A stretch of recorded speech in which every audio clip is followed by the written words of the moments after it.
ಲೂಕನು ಬರೆದ ಸುವಾರ್ತೆ 18ನೇ ಅಧ್ಯಾಯ 35ನೇ ವಾಕ್ಯ.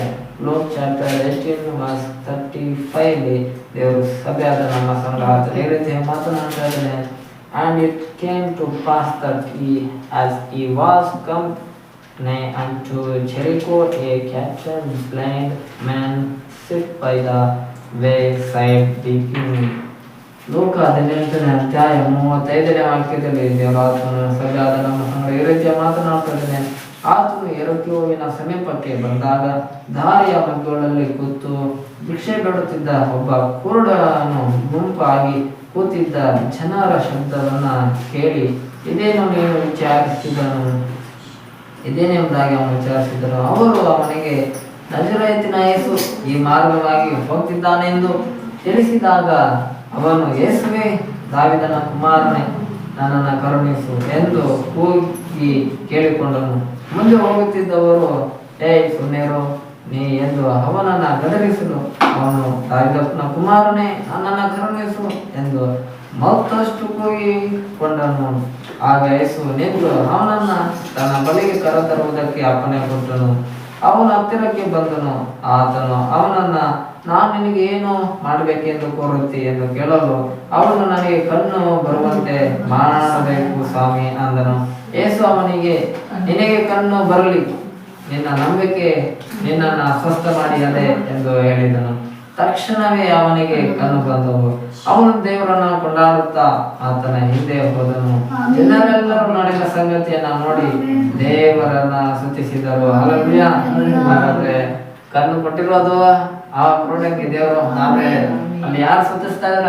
ಇಡೀ ಗುಂಪಿನ ದೊಡ್ಡ ಗುಂಪೆ ಇದೆ. ಆ ಗುಂಪಿನ ಎಲ್ಲಾ ಜನರು ಕೂಡ ದೇವರನ್ನ ಸ್ತುತಿಸ್ತಾ ಇದ್ದಾರೆ. ದೇವರಿಗೆ ಮಹಿಮೆ ಆಗಲಿ ಅಂತ ಹೇಳ್ತಾ ಇದ್ದಾರೆ. ಹಲ್ಲೆಲೂಯಾ.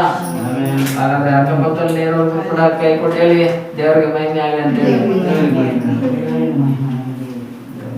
ಆಮೇಲೆ ಹಲ್ಲೆಲೂಯಾ. ಹಾಗಾದ್ರೆ ನಮ್ಮಿಂದ ಏನಾಗ್ಬೇಕಂದ್ರೆ ದೇವರಿಗೆ ಮಹಿಮೆ ಆಗ್ಬೇಕು. ಯಾಕಂದ್ರೆ ನಮ್ಮನ್ನ ಸೃಷ್ಟಿ ಮಾಡಿದ್ದು ದೇವರ ಉದ್ದೇಶ ನಾವು ಆತನ ಮಹಿಮೆ ಪಡಿಸ್ಬೇಕು ಅಂತ. ಹಲ್ಲೆಲೂಯಾ. ಇದೇ ವಿಷಯನೂ ಸೈತಾನನು ಕೂಡ ಅವನು ಹೇಳ್ತಾನೆ, ನೀವು ನನ್ನನ್ನು ಮಹಿಮೆ ಪಡಿಸ್ತೀವಿ ಅಂತ ಅವನು ಹೇಳ್ತಾನೆ. ಹಲ್ಲೆಲೂಯಾ.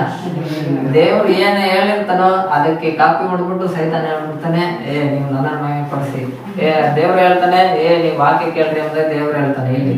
ಆದ್ರೆ ಲೋಕದಲ್ಲಿ ಹೋದಾಗ ಲೋಕದ ಜನ ಏನ್ ಹೇಳ್ತಾರೆ? ಅವರೆಲ್ಲ ಕೆಟ್ಟ ಮಾತುಗಳನ್ನು ಮಾತನಾಡೋದೇ ಆಗಿರುತ್ತೆ, ಲೋಕದ ವಿಷಯಗಳನ್ನೇ ಹೇಳೋದಾಗಿರುತ್ತೆ. ಯಾಕಂದ್ರೆ ಸೈತಾನ ಅವ್ರಿಗೆ ಅವುಗಳನ್ನೇ ಹೇಳ್ಕೊಟ್ಟಿರ್ತಾನೆ. ಆದ್ರಿಂದ ಅವರ ಮುಖಾಂತರವಾಗಿ ಸೈತಾನನು ಕೂಡ ಮಾತನಾಡುವವನಾಗಿರ್ತಾನೆ.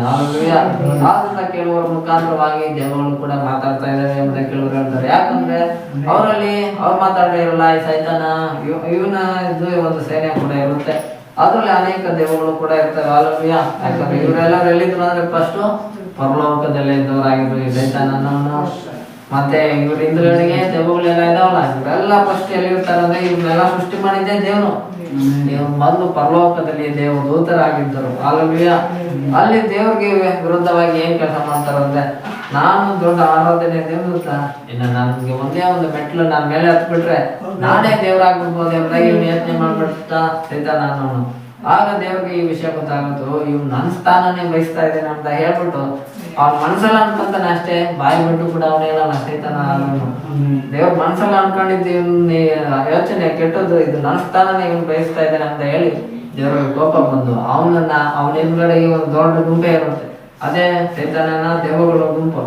ಯಾವ್ಯಾವೆಲ್ಲ ದೇವದೂತರಾಗಿದ್ರು ಪರಲೋಕದಲ್ಲಿ ದೇವ್ರನ್ನ ಆರಾಧನೆ ಮಾಡ್ತಿದ್ರು, ದೇವ್ರನ್ನೇ ಮಹಿಮೆ ಪಡಿಸ್ತಾ ಇದ್ರು.